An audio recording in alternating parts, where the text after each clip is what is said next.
¿Qué tal? Señor Llamazares, muy buenas noches. Muchas gracias en nombre de Radio y Televisión Española por aceptar la invitación de participar en este encuentro ciudadano.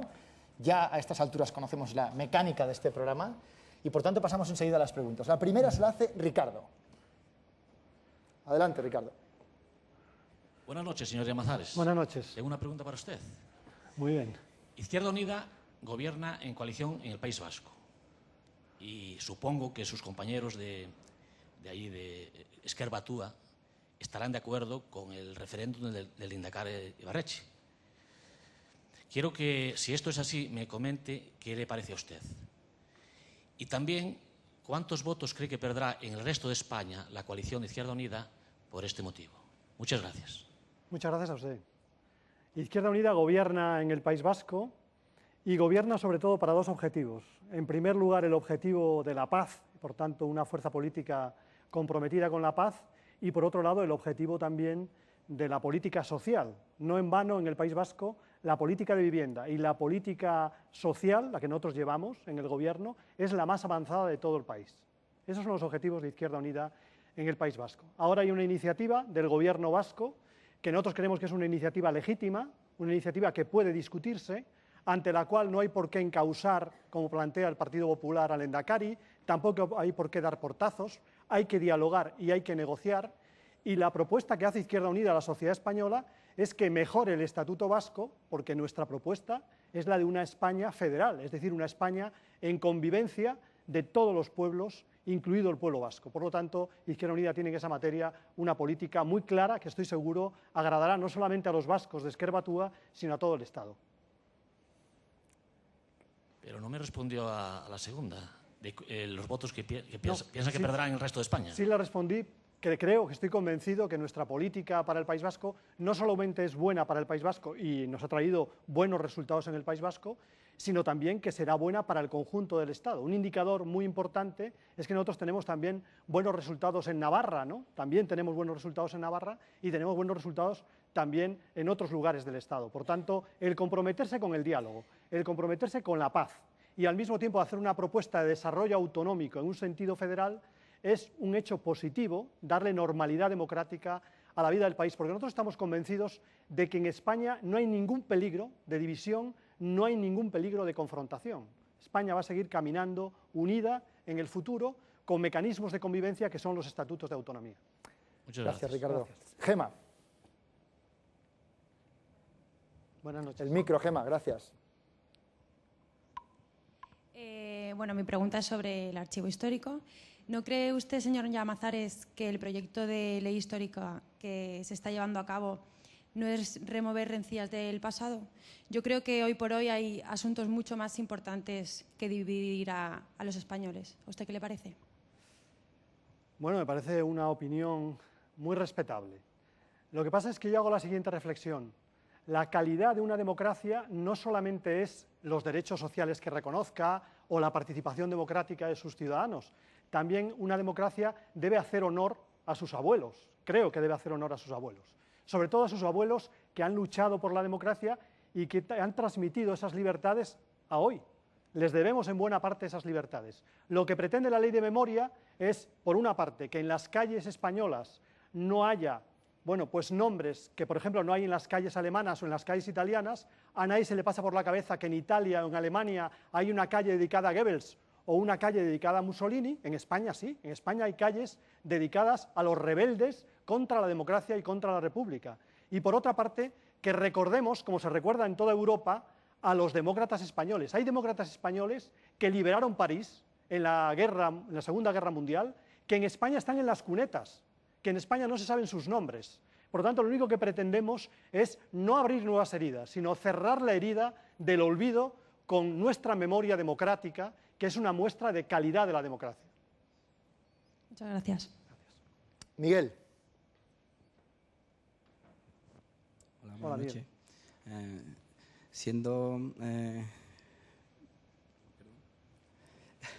Lo voy a mirar porque... Claro que sí, Miguel. Siendo su partido el más a la izquierda y supuestamente los que más defienden los derechos de los trabajadores, ¿cómo es que no se han movilizado frente a la subida de los precios del pan y los alimentos de primera necesidad? Gracias. Gracias. Nosotros, a lo largo de esta legislatura, y por supuesto los compañeros de Izquierda Unida en legislaturas anteriores, tenemos una preocupación fundamental, la preocupación por los trabajadores, por sus salarios, por la calidad del empleo, por las políticas sociales y también por un impuesto injusto que se distribuye en nuestro país de forma absolutamente injusta, como es la inflación. Y en este caso nos hemos preocupado en los últimos días y en los meses pasados por tomar iniciativas para parar esa inflación que va sobre todo sobre la cesta de la compra y sobre las compras de la mayoría de los trabajadores. En ese sentido, tenemos la impresión de que no estamos solamente ante un problema puntual, ¿no?, que se puede producir cíclicamente en un determinado producto, la leche, por ejemplo, ¿no?, que ha subido de manera exponencial en los últimos días. No es un problema puntual, estamos ante un problema económico fundamental de la economía española, y es que en determinados ámbitos de la distribución hay demasiados beneficios para los intermediarios, no para los agricultores, sino para los intermediarios, y demasiado caros los alimentos para el conjunto de los ciudadanos. Por eso hemos tomado iniciativas y por eso creo que está justificada cualquier movilización ciudadana democrática que exija a los poderes públicos que esos productos tengan precios más bajos y tengan más calidad. Vamos a hacerle, señor Llamazares, dos preguntas a la vez que tienen contenidos muy similares. La primera se la hace Carmen. Hola, buenas noches. Buenas noches, Carmen. Vamos a ver, yo le quería preguntar, señor Llamazares, que en estos momentos, un segundito, ¿por qué a 5 meses de las elecciones Izquierda Unida todavía no sabe si usted va a ser realmente el candidato? Un momentito, Belén, por favor. Buenas noches. ¿Encabezará la lista de su partido Rosa Aguilar en las próximas elecciones? Gracias. Muchas gracias por las preguntas, por lo que me toca. No, Izquierda Unida todavía no ha decidido el candidato porque quizás no es el momento, ¿no? Faltan todavía meses y yo creo que lo más adecuado es elaborar las políticas, el programa, dar respuesta a las necesidades de los ciudadanos y luego ponerle a esa respuesta cara, en este caso la cara de un candidato o de una candidata. Por otra parte, nuestra formación política es una formación política que discute mucho.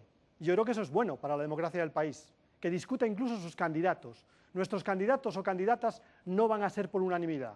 Va a haber mucha pluralidad, va a haber distintos candidatos y candidatas y va a haber mucha participación. Y yo creo que eso es bueno para una formación política, que no decida solamente uno, el candidato o la candidata, desde la dirección, o que no lo decida la ejecutiva del partido. En nuestro caso, lo van a decidir todos los militantes con aquellos candidatos que se presentan. En estos momentos yo me presento, se presenta una compañera, Marga Sanz de Valencia, y los militantes opinarán, votarán y decidirán. Rosa Aguilar tiene una importantísima tarea en el Gobierno de Córdoba y es una magnífica alcaldesa y un valor fundamental para Izquierda Unida. No se trata de desvestir un santo para vestir otro. Se trata, estoy convencido, de elegir la mejor candidata o el mejor candidato, y ahí vamos a acertar, va a acertar Izquierda Unida y creo que va a acertar el conjunto de la izquierda. Gracias. Gracias. Diego. Diego, por favor. Sí, hola, buenas noches. Buenas noches. Mire, señor Llamazares, a usted durante esta última legislatura apenas se la ha visto y, o sea, creo que lo poco que se ha visto ha sido para dejar bien claro las malas intenciones que tiene el Partido Popular, siempre está usted, ¿no? ¿Podría usted hacer una autocrítica de su gestión? La situación de su partido es muy mala a nivel nacional. ¿Podría usted, es penosa, podría usted hacer una autocrítica de su gestión durante estos últimos 3 años? Gracias. Bueno, que no se me ha visto, hay dificultades porque soy pequeño y a veces no se me ve muy bien, ¿no? Y en cuanto a la autocrítica, es verdad, ¿no? Tenemos que hacer autocrítica todas las formaciones políticas y en concreto nuestra formación política tiene razones para la autocrítica. No hemos cumplido, por ejemplo, en las últimas elecciones nuestros objetivos. Nosotros queríamos mejorar nuestro número de diputados y diputadas, no lo conseguimos y sin embargo, bueno, pues logramos, dice usted que frente al Partido Popular, logramos relevar al Partido Popular del gobierno. A nosotros nos parecía muy importante. Nos parecía que el Partido Popular de la guerra no debería seguir en el gobierno de España y en ese sentido nos movilizamos contra el Partido Popular, contra su política en Irak y logramos con otros colectivos que el Partido Popular no ganase las elecciones. No es un consuelo, Izquierda Unida tenía que haber tenido más diputados y desde luego podíamos haber hecho más cosas, pero con los pocos diputados que hemos tenido y diputadas hemos logrado cosas muy importantes.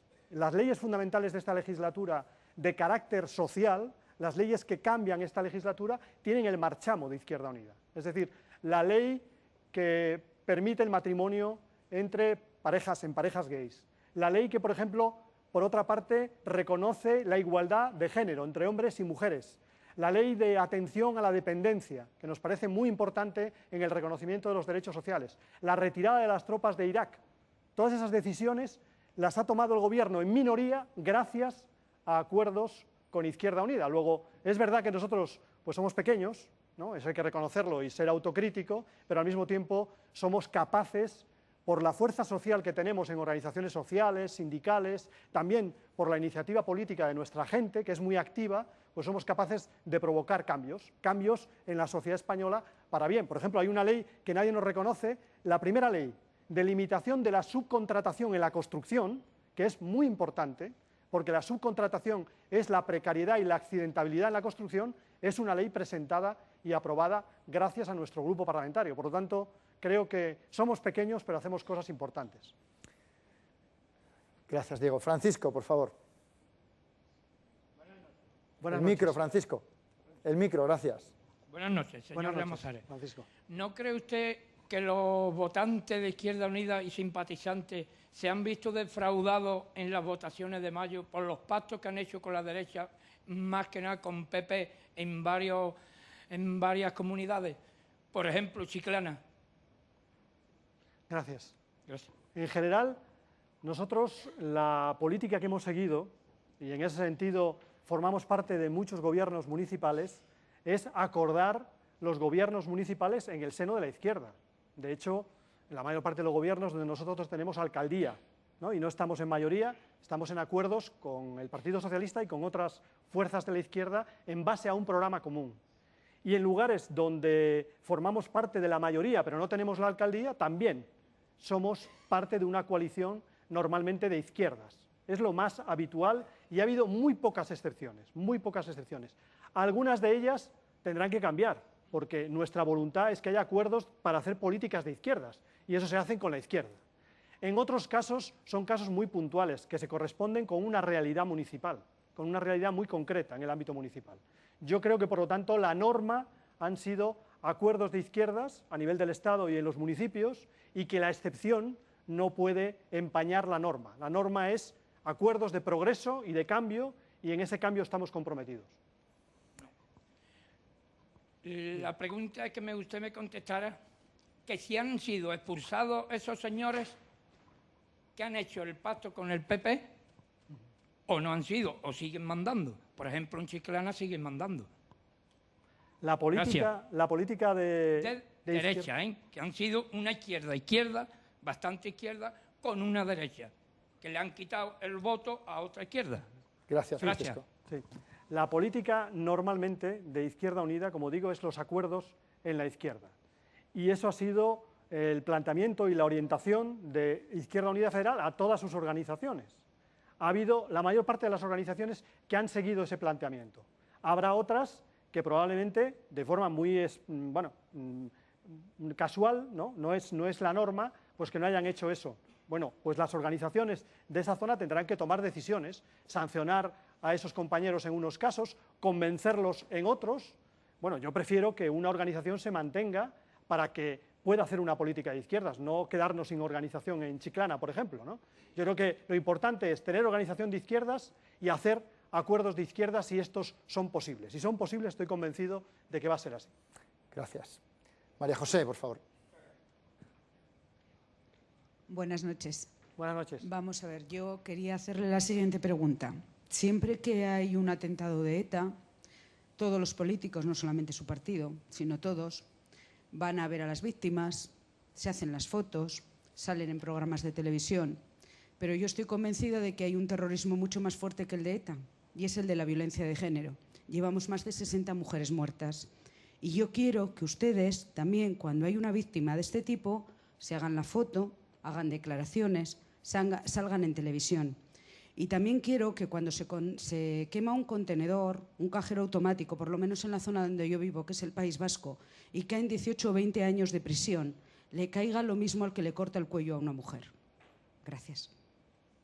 No, yo estoy convencido de que lo que dice usted es muy razonable y, por tanto, que además de estar presentes y ser solidarios con las víctimas del terrorismo, ¿qué es lo que hacen los políticos? No es plato de gusto, en ningún caso, estar con una familia que está rota de dolor por un atentado terrorista. Los políticos estamos allí porque tenemos la responsabilidad de apoyar a esa familia, no porque queramos hacernos la foto. Hay fotos mucho más placenteras, esa foto es muy dura. Y de la misma manera creo que debe haber presencia de los políticos, y hay convocatorias después de cada uno de los asesinatos, en favor de las víctimas de la violencia de género. Pero yo creo que este es un problema de fondo, como otros. Por ejemplo, las víctimas de lo que podemos denominar los accidentes laborales, que también pasan muy desapercibidos y que en nuestro país pues son más de 1000 al año, 1000 accidentes laborales que se podrían evitar. Bueno, pues hay que estar allí, hay que estar con las familias de las víctimas, pero hay que tomar medidas para que no ocurran, hay que tomar medidas preventivas para que no ocurran, para que no tengamos que lamentar esas víctimas. Y lo tenemos que hacer en relación a la violencia de género, y hay cosas que no funcionan suficientemente bien, no funciona suficientemente bien la justicia, no funciona suficientemente bien la educación y, por tanto, esa es la consecuencia grave que tenemos. Y hay otras cosas que, por ejemplo, en materia de mortalidad laboral tampoco funcionan.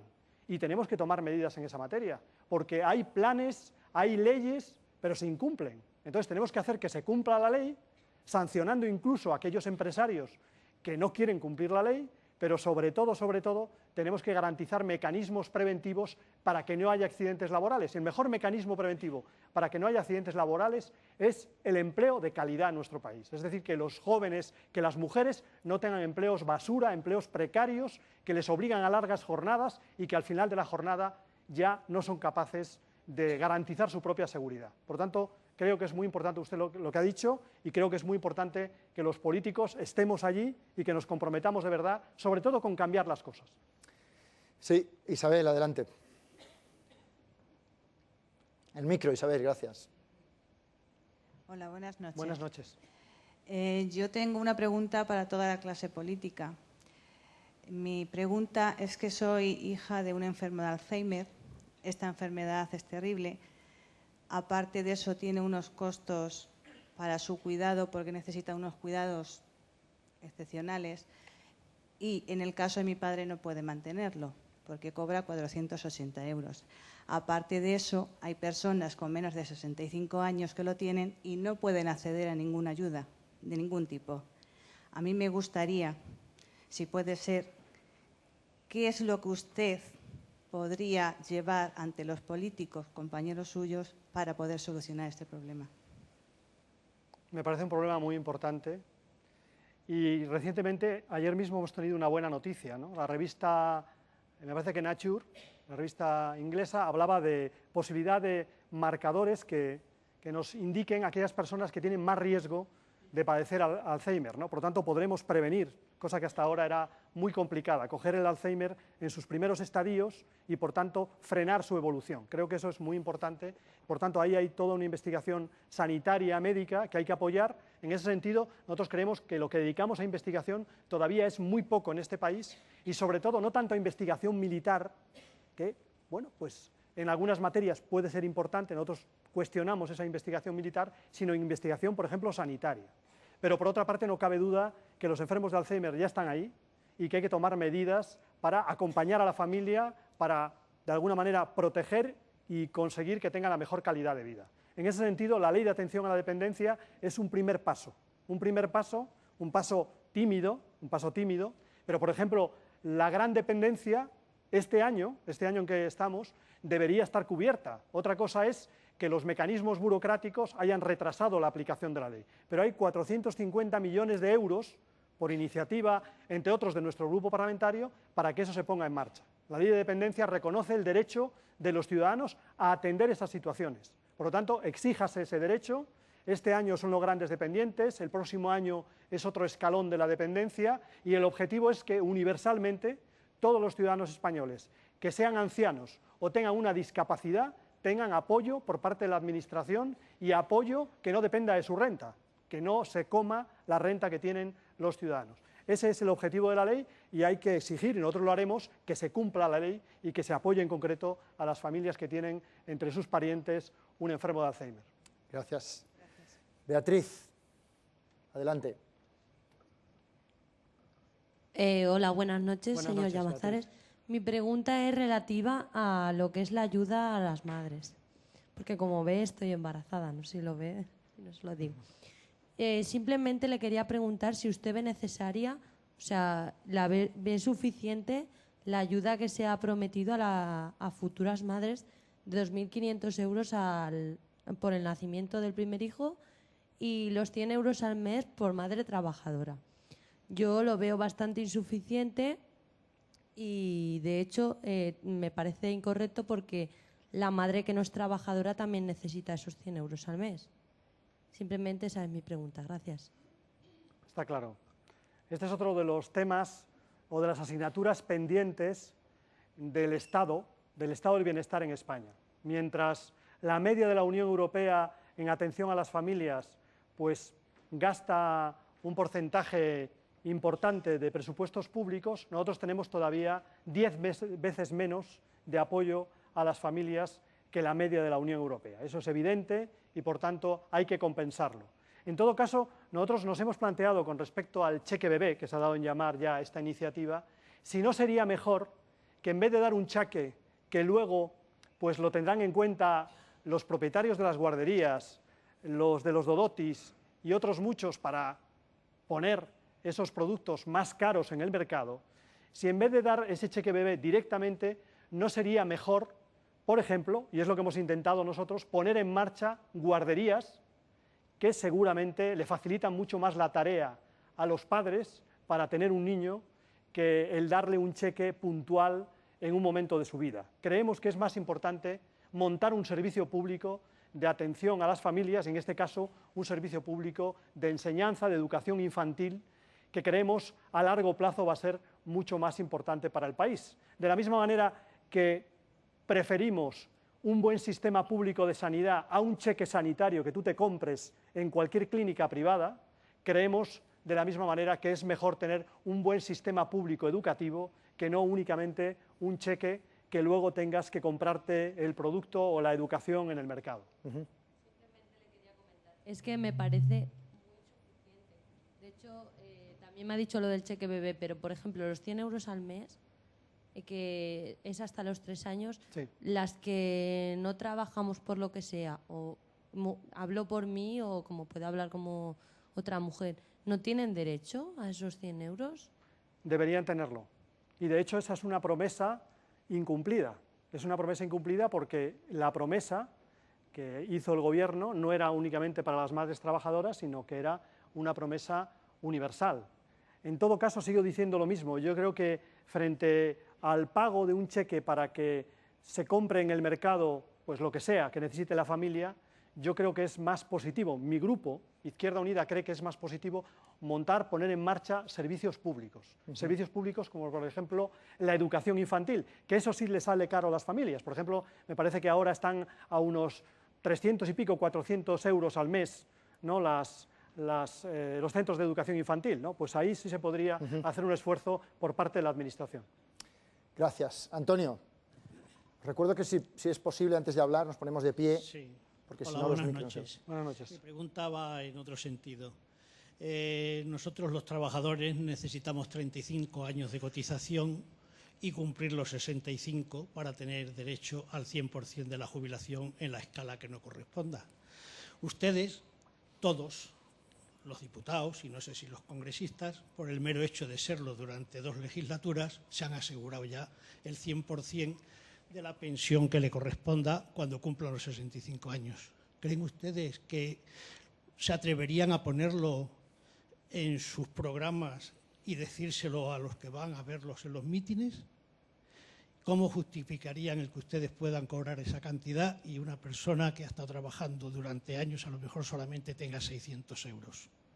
Gracias. Pero digo que si ustedes se atreverían, usted como partido político, el PP, el PSOE y todos los demás, porque todos se han puesto de acuerdo para cobrarlo. Y aparte, últimamente, se han asignado una indemnización como si fueran unos obreros de una empresa particular. Gracias. Gracias. Mire, yo para trabajar en política, que es un compromiso temporal, ¿no?, que por tanto debo volver a mi profesión habitual, eso debería ser así. Lo ha sido así con los coordinadores de Izquierda Unida, lo ha sido así con Gerardo Iglesias, con Julio Anguita, han vuelto a su trabajo habitual y hoy son pensionistas, ¿no?, y no tienen esas ventajas en todo caso. Pero para hacer eso yo debo abandonar mi profesión habitual. Lo lógico es que para volver a mi profesión habitual tenga la misma indemnización que tiene un trabajador en su trabajo, una indemnización que equivale a la indemnización por 2 años que tiene un trabajador cuando es despedido de su trabajo habitual. Eso es lo que ha hecho el Congreso de los Diputados después de que durante muchos años ni los concejales, ni los sindicalistas, ni los diputados tuvieran ningún tipo de desempleo. Es decir, iban directamente a la calle, bueno, durante un tiempo se buscaban la vida, pero no tenían prestación por desempleo, aunque hubieran cotizado. Y en relación, termino, y en relación al tema de la pensión, lo que se ha establecido en la última legislatura, y dice usted la verdad, es un complemento para cuando lleguen a ser pensionistas, un complemento de la pensión por parte del Congreso de los Diputados. Eso es así y la realidad, no hay por qué ocultarla, forma parte de lo que podemos denominar prestaciones del Congreso de los Diputados. Sí, pero mi pregunta es la siguiente. Usted me dice que usted para ejercer de político ha tenido que renunciar a su empleo. Yo no he tenido que renunciar a mi empleo porque no me ha dado por la política. Entonces es una decisión suya que ni yo se la he pedido ni a usted ni a ninguno de los políticos. Entonces ustedes tienen que asumir que si acuden a ser políticos tienen que asumir todas las consecuencias. La conclusión de eso sería que haría política, la misma política que lo hacía en el siglo XVIII y en el siglo XIX. Los propietarios, los que tuvieran rentas y, por tanto, los trabajadores del metal o los médicos o los profesores de la escuela no harían política. Yo creo que eso no es igualitario. Yo creo que hay políticos que tienen una fácil vuelta a su trabajo, que tienen bufetes florecientes y que su presencia como políticos les da caché incluso en el bufete.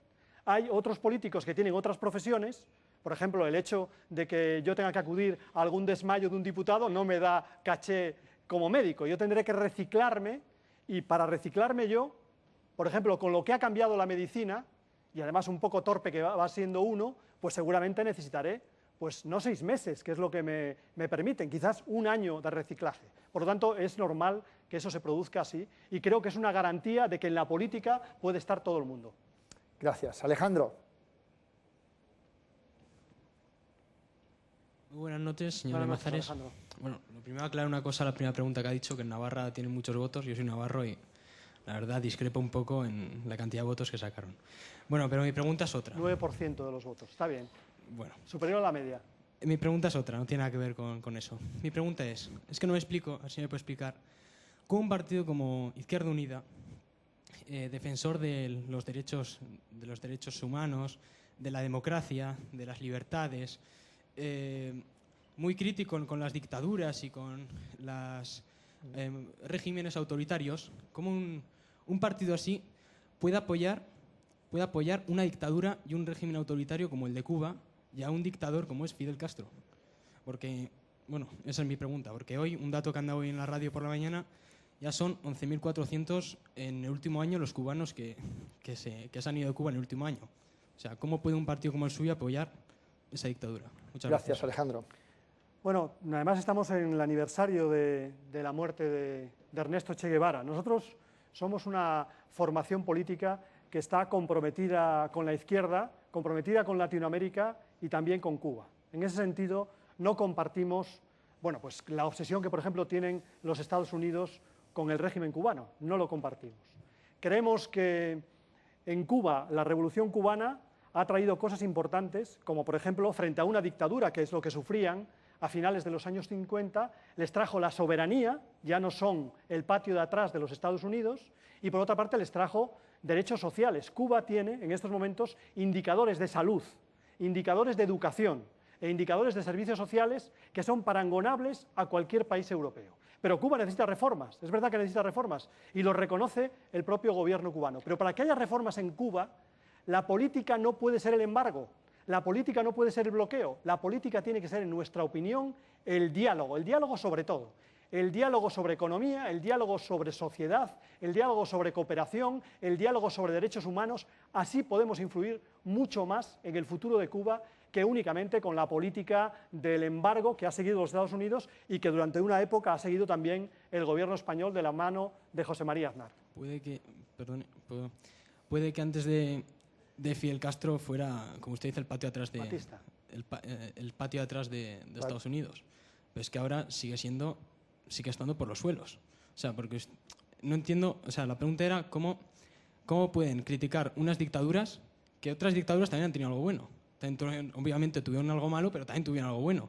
Pero la critican otras dictaduras, ¿en qué me apoyan esta? Que esta, usted tiene razón, les dio sanidad, les dio educación, vale, pero les quitó desayuno, comida y cena. Les quitó muchas cosas a los cubanos. Nuestra opinión es que nos encontramos ante una revolución cercada, una revolución en una situación de excepción. Y, por tanto, no obedece a los mismos parámetros que utilizaríamos en general. Es una revolución que, además, está a las puertas de los Estados Unidos, muy lejos de Dios y demasiado cerca de los Estados Unidos. Por lo tanto, nosotros queremos ser solidarios con ellos, queremos apoyar sus reformas y queremos, sobre todo, reconocer lo que tienen en relación a otros países de Latinoamérica. Otros países de Latinoamérica, por ejemplo, envidian la sanidad o la educación cubana a pesar de otras insuficiencias que seguramente reconocen los propios dirigentes cubanos. Muy breve, Alejandro, si tienes algo más, ¿eh? Muy breve. Ya, en breve. Yo creo que si ustedes quieren apoyar al pueblo cubano, como ustedes dicen, yo creo que la mejor forma de apoyar al pueblo cubano es no apoyar a Fidel Castro y no apoyar la política que lleva Fidel Castro en Cuba. Yo creo que esa es la mejor forma de salvar al pueblo cubano. O sea. Yo creo que hemos tenido ya experiencia de dos estrategias. Una estrategia fue la estrategia del cerco, ¿no? La estrategia de confrontar con el gobierno cubano, confrontar con el pueblo cubano y no reconocer su soberanía. En buena parte tiene mucho que ver con nuestra cultura, son en buena parte de nuestra cultura. Son gente muy orgullosa. Por lo tanto, la mejor forma de relacionarse con ellos no es pisotearlos. La mejor forma de relacionarse con ellos es dialogar, aunque sea desde posiciones críticas, y eso estoy convencido que permitirá avanzar mucho más que únicamente la mala cara que hemos tenido en algunos momentos, que a veces parece neocolonialismo. Ellos lo ven desde allí como una especie de intento por parte del gobierno español de volver al dominio colonial. Yo creo que eso no debe aparecer nunca. Gracias, Alejandro. Creo que ha quedado clara tu postura. Muchas gracias. Svetomira, adelante. Hola, buenas noches. Buenas noches. Soy de Bulgaria. Este año hemos entrado en la Comunidad Europea y podemos entrar en España, vivir aquí tranquilamente, pero no podemos trabajar. Hay un límite de 2 años y no entiendo por qué. Y también me gustaría saber si ese límite se puede bajar a 1 año, por ejemplo. O sea, Gracias. ¿Quieres decir que el límite de 2 años, quieres decir que antes de 2 años no podéis? Se supone que hasta 2009 no podemos trabajar. Sí. Nosotros estamos en la posición de favorecer la movilidad interna de trabajadores dentro de la Unión Europea. En ese sentido, no hemos estado de acuerdo con las medidas que se han tomado con Rumanía, que aplazan también la incorporación de los trabajadores. Tampoco estamos de acuerdo con las medidas que se han tomado con Bulgaria. Creemos que nuestro país en estos momentos puede absorber perfectamente a los trabajadores de la Unión Europea. Estamos convencidos de que además son una aportación de riqueza para el país. En estos momentos la seguridad social española ha mejorado en los últimos tiempos de forma muy importante, en buena parte gracias a la contribución de la inmigración. Somos partidarios de una inmigración ordenada, regulada, somos partidarios de los derechos humanos en relación a los inmigrantes y sobre todo somos partidarios de regularizar el mercado laboral, porque es ahí donde está el problema. Es decir, si hay inmigración irregular e ilegal es porque hay un mercado laboral que está pidiendo trabajadores explotados. Hay que acabar con ese mercado irregular, con ese mercado de alguna manera oscuro y apostar por un mercado regular, que con eso regularizaremos también la situación de la inmigración en nuestro país. Gracias. Muchas gracias. Vamos con la última pregunta al señor Llamazares. Han pasado 35 minutos, que ya imagino que se han pasado rapidísimo. Se la hace Francisco. Buenos días, buenas noches, señor Llamazares. ¿Qué tal, Francisco? Y lo que yo me gustaría saber es, todo el mundo sabe la posición que tiene Izquierda Unida con respecto a la eutanasia, pero lo que a mí me interesa saber es su posición como médico y cirujano que es, para cómo podría usted convencer a sus compañeros de profesión para hacerles ver que puede ser algo bueno. Es lo que me gustaría saber. Muchas gracias. Normalmente aparecemos como licenciados en medicina y cirugía, pero yo soy médico y soy máster en salud pública. Por lo tanto, la cirugía, que no se ponga ninguno de ustedes en mis manos porque no tiene mucho futuro. En todo caso, médico. Y en relación a la eutanasia, pues nosotros somos partidarios de que la muerte digna que está teniendo lugar en nuestro país, quizás a veces no de forma muy digna, sea regulada. Es lo único que pedimos. No pedimos ninguna cuestión extraña, sino que lo que está hoy penalizado, que es asistir o ayudar a una persona que quiere morir, y que quiere morir dignamente, no esté penalizado con cárcel. Eso es lo que nosotros pedimos en estos momentos. En España hay pocos cuidados paliativos. Antes lo hemos comentado en relación al Alzheimer, tampoco tenemos un buen sistema de cuidados paliativos. Hay que hacer mejores cuidados paliativos a esas personas que están al final de su vida. En nuestro país existen unas autorizaciones previas donde los ciudadanos manifiestan cómo quieren morir. Bueno, pues en estos momentos en los hospitales españoles creo que debe haber garantías para los médicos y para los pacientes de que el final de la vida del paciente es un final que no es encarnizado, es decir, un final que no se alarga más allá de lo que tiene la voluntad del paciente de vivir en condiciones dignas, y un final además que de alguna manera es controlado y garantizado desde el punto de vista jurídico. Esa es de alguna manera la eutanasia. Eso es lo que ocurre, por ejemplo, en Holanda, y no ha pasado en Holanda que se hayan incrementado las muertes ni nada por el estilo. Lo que se ha hecho es reconocer una realidad, no ser hipócritas, que hay gente que está muriendo en esas condiciones hoy, y garantizar una, se dice, buena muerte, yo diría una muerte más digna. Gracias, Francisco. Muchas gracias, señor Llamazares. Han pasado 35 minutos, casi 40, que es horroroso, pasa muy deprisa, y seguramente se han quedado muchas preguntas por hacer, como pasará también con los invitados que tenemos a continuación, pero han sido 20 preguntas en 35 minutos, que yo creo que está por encima de algunas expectativas. Muchas gracias y muy buenas noches. Gracias. Gracias a todos. Hasta luego.